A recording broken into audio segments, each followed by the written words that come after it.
What's up, everybody? Thanks for watching today, baby. All right, guys, today is my first attempt at doing a review, even though this is not a professional way to do it.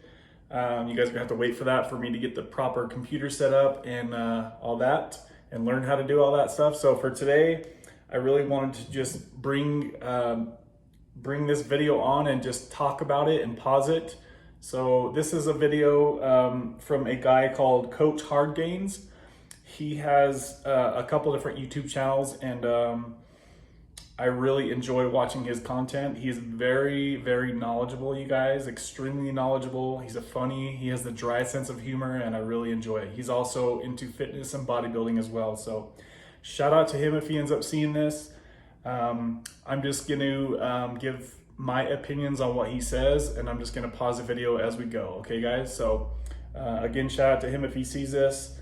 If I have any difference of opinions with him, that's okay, guys. This is just my experience versus his experience, and his opinion versus my opinion, okay?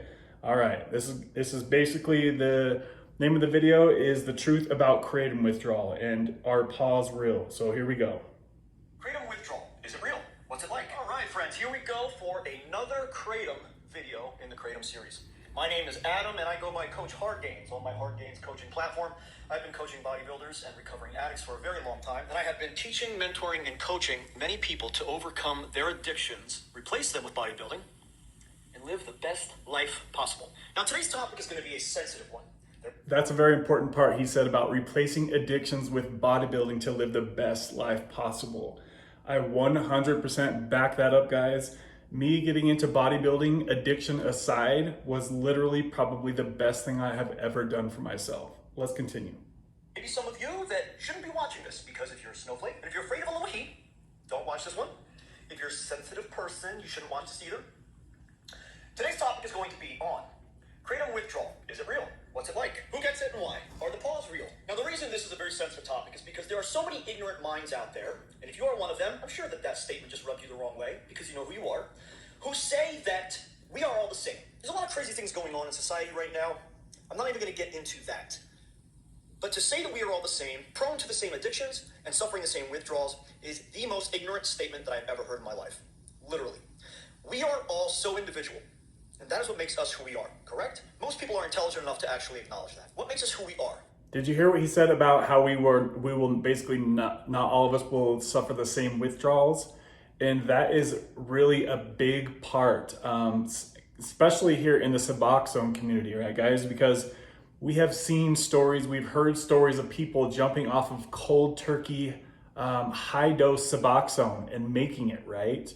So, and then we've seen people that have struggled to get off less than a quarter of a milligram, right? So that right there goes to show you guys how different all of our bodies are, how different all of our tolerances are as far as pain and suffering when we get off of Suboxone or Kratom or opiates, right? It's different for everybody. So just because you see one person do a cold turkey jump from Suboxone at 24 milligrams and they say, oh, it's so easy, just do it. And then you have one person struggle to get off of a quarter of a milligram. That's exactly why, because we are all different, guys. Age has a big part to play in this. Fitness, all this stuff comes into play. Well, we have a genetic makeup. And each of us has something called an individual biochemical profile. That's what makes us individual. That's what makes us special, specific. That's what makes us who we are. Do you believe that you're just like everybody else? Well, then that's too bad, because that's going to really hinder your progress as a person. But I know that we're not. And as a coach, I have been coaching thousands of people at this point. I have come across individuals all across the spectrum, from here to here and everywhere in between. That is how different we all are. When it comes to addiction, there's a reason why we don't all get addicted to the same things, in the same ways, at the same times, for the same reasons, etc., right? And then there's a reason why we don't all suffer withdrawal the same way. Everything is individual. So first I need you to open your mind and understand that we are all individual, and you want to be individual, don't you? Like, don't you want to know that there's only one of you? So when it comes to addiction, there are addictions all over the place, right? There's drug addiction, alcohol, cigarettes, nicotine, porn, sex, lying, many other things. So there are so many factors.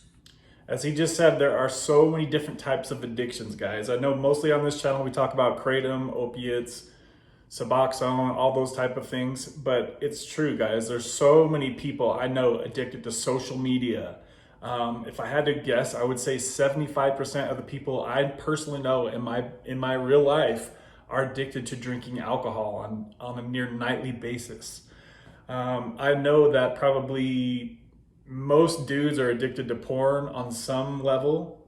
There's so many different addictions, guys. So many people are addicted to working. Like, how different does that sound, right? It's just so different for every person.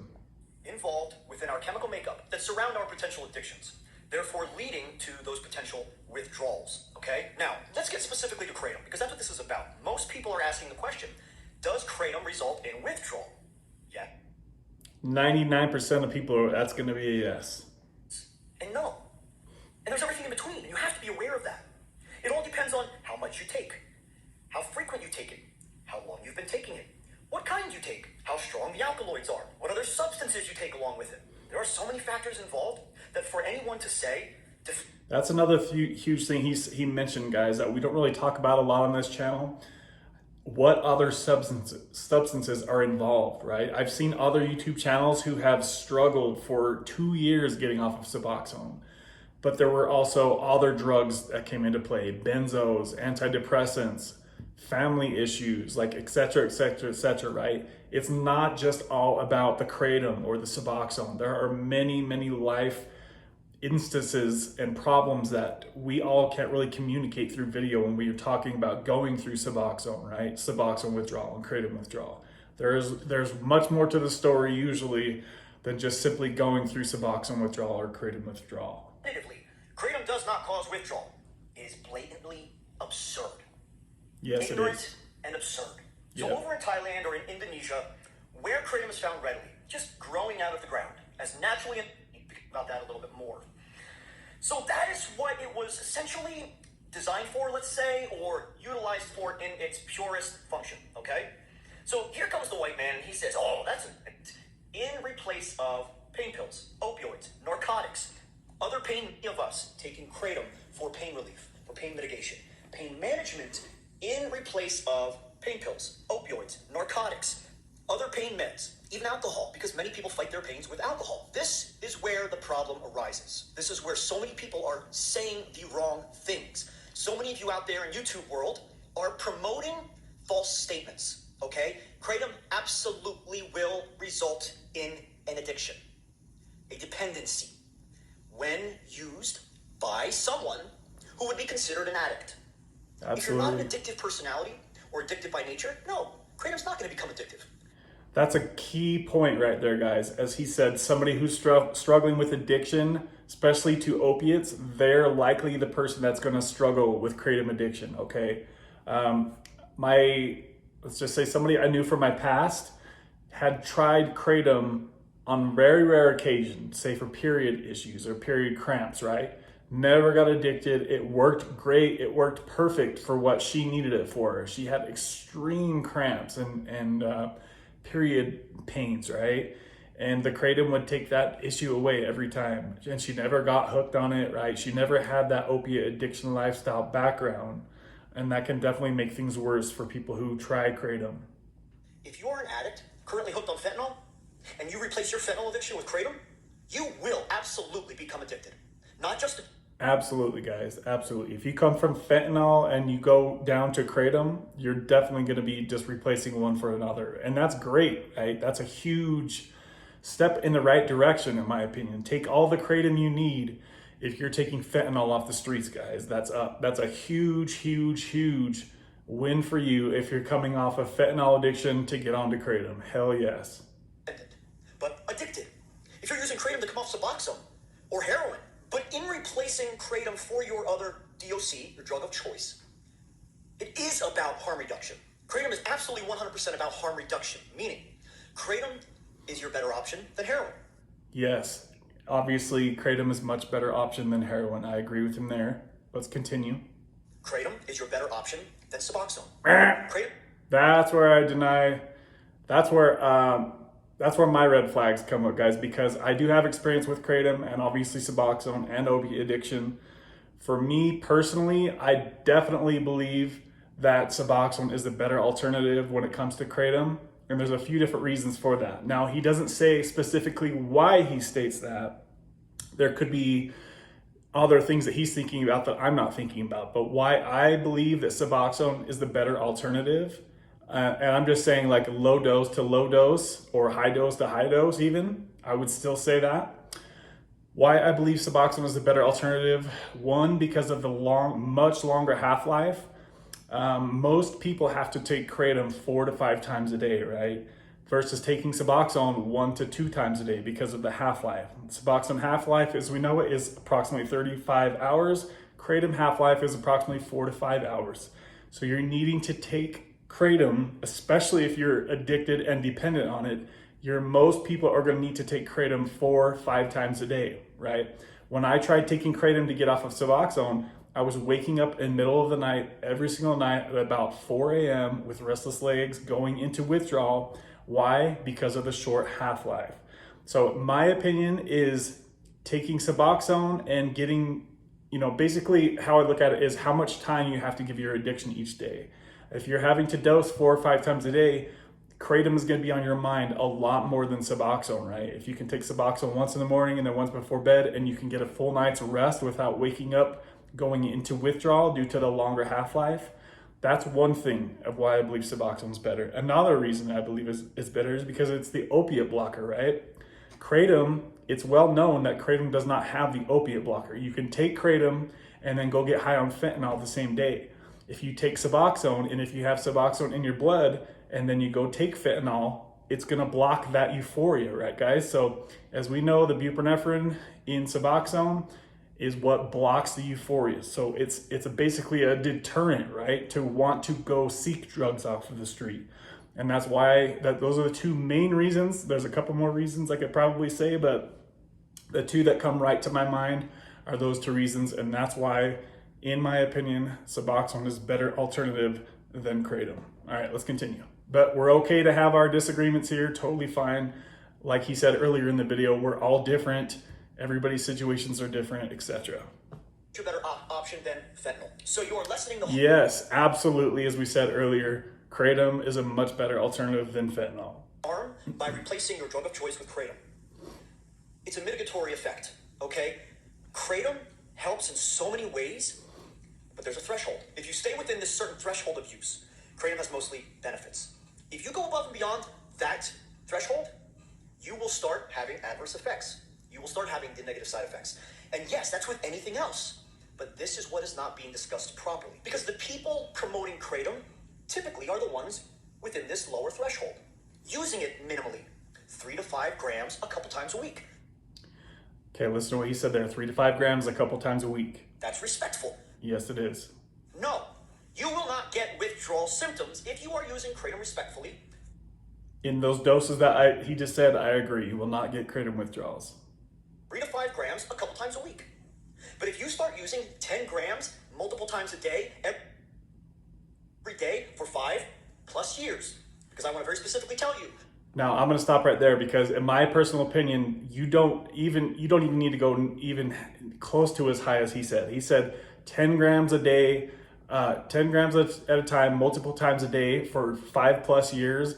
It's not going to take you guys that long or even that high of a dose to develop a tolerance to where you would get a withdrawal from it. Trust me, you don't even need to go as high as he's saying here or be on it for 5+ years before you're going to get the withdrawal from it. I believe that's what he's saying here. 5 years is a very important duration to be taking Kratom. And we'll get into that later. Because people taking Kratom up to 5 years do not have the experience of those of us who have been taking Kratom 5 to 10 years. Very different set of experiences and what that does to the body. But we'll get to that later.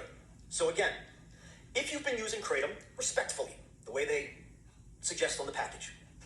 That's one thing I want to talk about as well. Whenever I bought Kratom, there were literally no directions on the package, right, guys? I don't know if you guys are having directions of how much Kratom to take on the package, but whenever I bought it, there were absolutely no directions on the dose. It didn't show how many grams per dose. There were very little details on the Kratom package more often than not whenever I took it, okay? I don't know if things have changed recently, but I'm pretty sure that most Kratoms don't have specified directions, right? No, you're not going to get withdrawal symptoms. If you are also someone who has a lower range of opioid receptors within your body, it's going to affect you differently than if you're someone with a higher range of opioid receptors in your body. Withdrawal symptoms from Kratom are very real. I started taking Kratom 8 years ago in capsule form. I started by taking 2 capsules one time. Then a few hours later, I took 4 capsules. And I pretty much stayed at 4 capsules 3 times a day.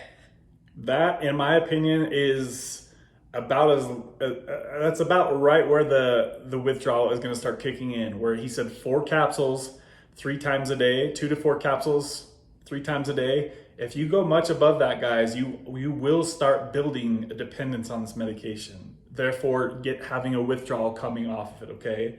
If you're taking 5 to 10 grams multiple times a day, you absolutely will have a withdrawal, in my opinion, coming off of those doses, right? And it's not going to take 5 years to get to that point. Trust me, if you do this for 6 months to a year, you're taking Kratom 3 times a day, you will have a withdrawal from it, guys, in my opinion. To replace my pain medication and my ibuprofen use. And actually, it replaced a lot of my caffeine use as well, because I also did get some stimulation within my analgesic benefits. Some people do get a performance as far as energy boost, mostly from the white strains of Kratom. And one thing to keep in mind too, guys, is that he suffers from chronic pain. He has had some serious spinal surgeries, car accident stuff. So that's one thing that a lot of people need to also take into account, right? It's a totally different lifestyle from somebody like me who just uses this stuff out of dependence and addiction issues with no underlying pain. This man has a lot of pain and trauma that his body has been through over the years, right, guys? So on a big level, that has a lot to do, and that's where our roads could separate quite a bit, because it's 2 totally different lifestyles, his and mine, as far as the underlying constant chronic pain, right, guys? Okay, so it fought my pain, but it also gave me some energy. But Kratom saved my life. Kratom gave me my life back when I found it. When he found it. And that is why I will always be an advocate for Kratom. But I'm an advocate for truth. And my experience of 8 years of taking Kratom daily in a wide range of doses. So he's taken huge different doses for 8 years daily of Kratom, guys, okay? Is more than most people out there can offer you. That's true. And I'm saying this for a specific reason, because there are so many people that you have to stop listening to, because they don't know jack. A lot of them have their own Kratom companies. They want to... If you're seeing people out there stating that Kratom has no withdrawal, and then they're showing a link to their place to buy Kratom, that should be a red flag for you guys, obviously. A lot of them have big platforms. They're putting out the wrong information. Even the American Kratom Association has representatives who are putting out false information. They're putting out information as if they've never taken it, or as if they take 3 grams in their coffee once a week. But that is not what the majority of Kratom users are. And what he just said about putting 3 grams in your coffee once a week, honestly, something like that could be amazing for people on a very partial basis, right? On a very occasional basis. I think that Kratom could be a sweet, awesome mood booster or pain reliever. If you could use it sparingly like that once a week, that would be incredible. You would not build a tolerance, you would not have a withdrawal, you would get some awesome benefits. Basically, you would reap the benefits, but you're only gonna get those benefits once a week, right? Maybe twice a week max. If you start using it more than that, that's when chances are the risks are going up with each time you use it. Is it? Because if you look through all of my Kratom videos and you read through the comments, so that you don't want to be so ignorant, which I really strongly encourage you to do, read through all of the comments on all of my Kratom videos. More people are coming to my videos saying, I need help getting off. I am in hell. I am on a roller coaster. People are at the end of their rope because of their Kratom addiction. Okay, what he just said right there is a really important part to notice, guys. You can tell that this guy is more pro-Kratom than against it, right? It's pretty obvious to tell by the words that he's been saying and selecting for this video. So coming onto a channel who is more pro-Kratom than not, and seeing that many people posting comments about how Kratom is ruining their life and they're at their wit's end with Kratom, that should speak volumes, guys. Because if you tend to notice on channels where people talk about things, you'll see that the majority of people are going to agree with that person, right? They're not going to be usually combative unless they're a troll of some sort. But people who are coming onto his pro Kratom channel and saying that they're at their wit's end, that should really speak volumes to you guys, and that should be extra than it normally would be, right? As far as that goes. So Kratom withdrawal is so real. I have taken a lot of narcotics to help deal with my pain. I have taken high doses, high amounts of Dilaudid and Oxy, Tramadol, hydrocodone, all of those. And even then, my withdrawal symptoms coming off of actual opioids, because again, my opinion is Kratom is not an opioid nor an opiate. That is my opinion from my experience and my education, okay? It needs to be studied further. Go watch my other video here, whether Kratom is opioid, opiate, or neither, okay? But if I'm coming off opioids, I can withdraw from them in a couple days, cold turkey, even from high doses. And yes, high doses. That could have stopped my heart a dozen times over, but I can. So he's saying that he can cold turkey withdraw high ass doses of strong painkillers, i.e. probably he's talking about 100, 200 plus milligrams of Oxy is what I'm assuming he's talking about, guys. So he's literally about to say that it's easier for him to cold turkey a huge dose of Oxy or painkillers, right, than it is to get off of Kratom. And think about, I'll let him tell more of the story, then I'll touch on it some more. Through that with minimal side effects. A little bit of cold sweats, a little bit of uncomfortable, a little bit of constipation, then a little bit of diarrhea, then a little bit of can't sleep, then a little bit of some other things, the runny nose, etc. And in a few days, 2 to 3 days, I'm pretty much out of it as long as I'm exercising and sweating shit out of everything. 2 to 3 days. Kratom is an entirely different story. The Kratom withdrawals for me are an absolute nightmare. And I know I'm not the only one. There's so many of you who have said the same thing to me. I would say hundreds at this point, if not approaching 1,000 people, have told me specifically through my channels that Kratom withdrawals are the worst ever experienced. From meth users, heroin users, coke users, alcohol, weed, whatever it is. I know weed, whatever. Alcohol. Kratom withdrawal is so real. And that is why Kratom must be treated and used respectfully. What is Kratom? He literally just said that Kratom is the worst withdrawal out of all of those drugs, you guys. He said alcohol, cocaine, meth, all of these things, opiates. He just said Kratom is worse than all of those withdrawals. Now, I personally think a lot of what that has to do with is, and he said that other people agreed with him on that. And I see this a lot in my comments as well, guys.